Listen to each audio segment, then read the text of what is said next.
Why is it that the harder you try to save your marriage, the faster she runs away? And if you want to know exactly why that's happening, what actually works instead, stay with me because that is exactly what this video is about. My name is Baxter, and I have coached thousands of married high performers through exactly this same scenario. Men who have built successful careers, businesses, lives, and are watching their marriage die in slow motion despite doing everything that they were told to do. And everything I teach runs through one framework: 4 words, 4 inputs, in a very specific sequence, which I call the 4 Ps: power, presence, purpose, and pursuit. And those 4, in that order, produce the 3 things that a woman needs to feel in a marriage, which is respect, love, and trust. But they only work in that sequence, and today we're going to cover the first one, power. Because here's what I've learned working with thousands of these guys. It doesn't matter how present and attentive you are. It doesn't matter how clear in your purpose is, and it doesn't matter how well you pursue her.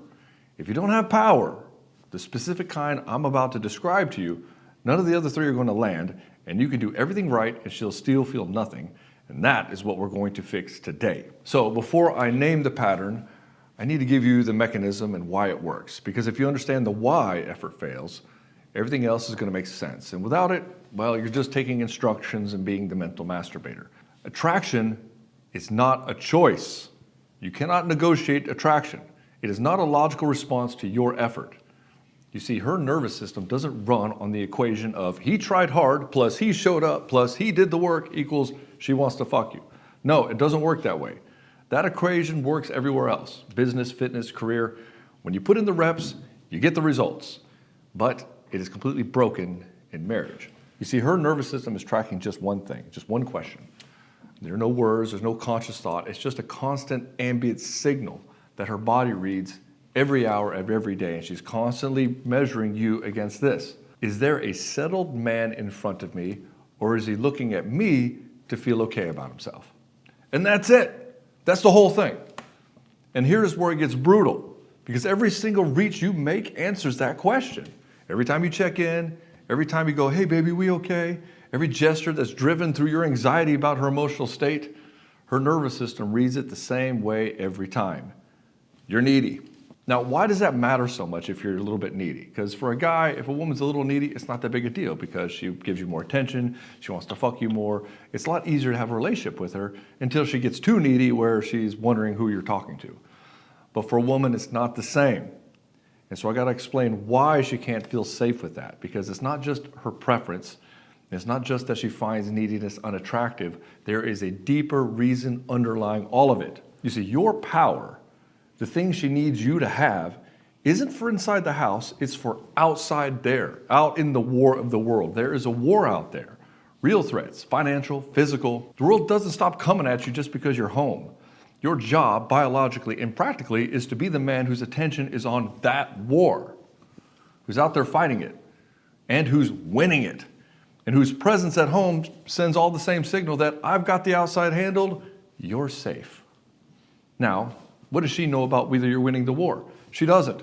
She's not out there. She can't see the battlefield from the living room. She has no intel. She can't look at you across the dinner table and say, yeah, the war outside is going great. You got it covered, baby.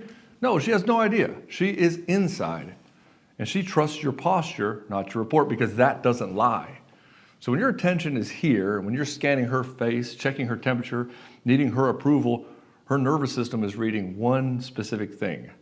Nobody is watching the gates. The man who's supposed to have his eyes on a horizon is in here worried about whether she loves him, which means the horizon is unguarded. Which means at some point, financially, physically, or whatever the war brings, it's going to come to the door and you won't notice it. You won't be ready. And that's what the frazzled feeling is. That low-grade anxiety that she cannot explain. That irritation when you keep reaching for her. It's not irrational. It's her nervous system doing exactly what it's supposed to do. It's sounding the alarm. Hey, motherfucker, you're not doing what you're supposed to be doing as a man. You're watching me instead of the gates. The alarm is the warrior is looking at me instead of the war. And you're not doing anything wrong by loving her. But this isn't love. This is codependency. You are doing the wrong thing with your attention. You see, when she chose you, she made a bet on your potential. A very specific bet that this man is the prize. And he's the guy that other women want. She picked him, and the attention of the other women shows her that she did pick the prize. Because if other women want him, of course she should too. And that bet is part of her attraction.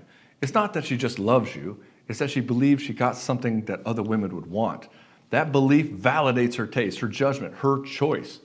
That he is a savage man who knows he's the prize and does not need her approval. He knows she's all in. Of course she is, because she picked the prize. It's just the math. But the moment you get needy on her, you blow that game up. Because prizes don't chase. Prizes don't need reassurances. Prizes don't look at the woman they chose and ask, hey baby, am I good enough? Can you make me feel better about myself? So when you do that, when you reach, when you check in for the 700th fucking time, when you need her to be okay before you can be okay, she doesn't just feel unattractive, she starts to question the bet. Did I actually get the prize? Because prizes don't act like this. Did I make a mistake? And now you've done two things. You've left the gates unguarded, and you've made her doubt the man she staked her fucking life on. And that's what neediness actually costs. Now this pattern shows up in two completely different ways, and I want you to figure out which one is running you, because the fix is slightly different for each. Pattern one is what I call the chaser. And you probably already know what this is. This is the man who's doing too much. Check-ins all day. What's wrong? Are you okay? Can we talk? Relationship problems. How can I fix this? Let me jump in. And he's reaching constantly. He thinks it's love, but she feels it as need. And pattern two is what I call the pacifier. This is the man who is doing nothing, but for the wrong reason. Whatever you want, baby. You decide. He never argues. He never pushes back. He never initiates anything because she might say no. He thinks he's being easy to live with. He's like, I don't have a lot of needs. I'm a simple man. But what she feels is the absence of a guy who has some certainty. Look, bro, the chaser is too loud and the pacifier is too quiet. But they're both sending the same signal that there's no solid man here and he needs permission to actually live. So let me walk you through both. Here's what the chaser looks like from the inside. He texts her during the day, not because anything happened, but just to check in because she needs to feel special. She walks in the door and he reads her face before she says a word. If something seems off, his whole evening will shift based on her attitude. He initiates conversation, which she goes quiet. He plans the date nights, tries harder to have sex, which she seems to be more begrudgingly do, cleans the kitchen before she asks, and every single thing is coming out of love, at least he says that it is, but every single thing is running on one fuel, that he needs her to be okay so that he can be okay. So there's this hidden contract that's happening. Her emotional state has become his weather report. Good mood morning, it's a sunny day. Cold and distant, he's bracing for a storm. His nervous system has outsourced its stability to hers. And that is what she feels. Not the love, not the effort, not the thoughtfulness. She feels this man needs something from me and he's looking for me to regulate. And he's not okay without me. So I have to take care of him like a mom. And that is not a partner, that is a dependent. And you can't be attracted to somebody you're managing. I had a guy in the program, his name was Hayden.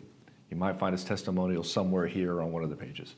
The first conversation, I hadn't even finished explaining this before he stopped me and he was like, I was totally fucking doing that. I was overfilling her. Overfilling, that's the perfect word, and he got it immediately. He was checking her emotional temperature all day. Constant ambient pressure, check-ins, reach-outs, little gestures, all coming from love, and all of it landing as, I need you to be okay so that I can be okay. And so here's what Hayden did, and this is what you can do as well. He stopped needing her to be in a good mood for him to be in a good mood. He let her be upset. He stopped needing sex as proof that he was still a good husband. He stopped checking in, and he just stopped leaking. And when you do this, you're going to find that your anxiety goes through the fucking roof because you don't have her to make you feel better anymore. It's an addiction. And 1 week later, Hayden was getting more affection than he had seen in the prior 2 months. It wasn't anything dramatic. There's no big conversation. In fact, he didn't have any conversations about the relationship. There are no grand gestures. He just stopped leaking his pressure, and she started coming to him. Pursuit. It goes that fast. The pacifier is harder to spot because from the outside, everything looks peaceful. And in her mind, she feels really guilty not loving this guy because he's so agreeable. He'll say, whatever you want, honey, you decide. I don't really care either way. And he thinks he's being agreeable. He thinks he's giving her what she wants. And he never argues. He never pushes back. He never initiates anything she might say no to. And he thinks he's being easy to live with, but he's not. He's fucking absent. And here's what happens to her. She pushes, he gives. She's like, okay. So she pushes harder and he gives more. And she's like, what the hell? What can I do to this guy to get him to like cross-check me? Her nervous system is wired to find the solid edge of her man. And so to find out what that is, she has to trust you. She has to pressure check you. And if you don't, you keep giving in, then there's nothing that holds. She never finds that edge. And a woman who can't find that edge of her man can't trust him. And on the flip side of that, she'll keep pushing it, and then she'll start disrespecting you. And now she can't even respect you anymore. And this means that your power is below where she's at. And if there's no power, there's no attraction. Attraction is attached to power. And she's not doing this because she's cruel, because she's looking for something to stop her. She's trying to find out if her man is actually in there. And so I had a guy called Sean. He came into the program from this exact same place. He avoided conflict like it was his job. His wife had gotten increasingly difficult, demanding, pushing constantly, and he kept giving, he kept yielding, thinking if he just made things easy enough, she'd relax. But she didn't. So when Sean stopped flinching, she stopped kicking. He got solid. He started following. His words verbatim, she is trusting in my leadership and following along without kicking and screaming. You see, this is not force. It's not about control. You're not trying to dictate her. It just means you hold still, you hold steady, and you say no sometimes. You see, that's what happens when she finally found something solid to push against, and it didn't move. When he demonstrated power, she started finding him attractive. So what is power? Because I want to be clear, I'm not telling you to go cold, I'm not telling you to withhold, and I'm not telling you to play games with your wife or be a dictator and tell her how it is. You see, a wounded man playing games is not power. That is just a wounded man. Power is a settled state that she can move towards, and it's very attractive. And that's it. That's the whole definition. A man whose center of gravity is himself, not in her reaction to him. A man who doesn't need her emotional temperature to regulate his own. A man who feels drawn toward. My brother, the man she fell in love with didn't disappear. He just stopped showing up. So think back. Not as a memory exercise, just honestly. Who were you when she first fell for you? Were you checking her temperature every hour? Were you monitoring her mood? Probably not. You're too busy doing you shit. You had direction, some sort of gravity about you, energy that wasn't dependent on her. And she felt invited into your world, not responsible for your emotional state. My brother, that man is still in there. He did not vanish. He just got buried under years of trying to be a good husband in the way that you were taught. Trying to do right by her, trying to keep the peace. This isn't transformation. You don't need to transform. You just need to recover. And brother, it comes back faster than you would think. I want to tell you about Matt. You see, Matt came to me a few years ago. His wife wouldn't look him in the eyes. He thought she was the problem. She was getting frustrated with him, and he was ready to end the marriage. But he went through the program, did the real work, not just the quick fixes, but the actual transforming how you show up. And last week he showed up on one of my group calls completely out of nowhere, 3 years later. I had lost touch with him. I didn't even know where he was at. I'd heard about him going through other programs and stuff, and it was just, he was there. And I was like, hell yeah. I hadn't seen him. He just appeared. And in his words, he said, the marriage and family life is better than it's ever been, and it feels peaceful. You see, he had also redesigned his professional life on the springboard of that support at home, because the family is better than ever. But here's the line that really got me. He said, it's easy to get comfortable after a major breakthrough. As soon as I let my foot off the gas, that's when things started to go the other way, and that's why he showed up on my call. He didn't come back because things were broken. He came back because he knows the work doesn't stop. And that's the man she fell in love with. And that's the man she stays in love with. Not the guy who figured it out, the guy who never stops figuring it out so she can keep trying to figure you out and keep pursuing you. Everything I walked you through today is about 10% of what I could tell you about power alone. But the full mechanism, the exact practices that shift this at the nervous system level and not just conceptually, the specific diagnostic that tells you exactly where you are and what's breaking first, that is actually inside the Clarity Protocol, which is an 8-day program built specifically for the man that I've been describing, the guy doing everything right and getting everything wrong. And by the end of day 8, you will know exactly what's happening in your marriage and exactly what to do about it. So check that out, link in the description below. Brother, you as a person are not the problem. It's your approach, it's your operating system that's the problem.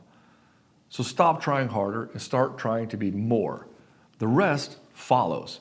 And I'll see you in the next video.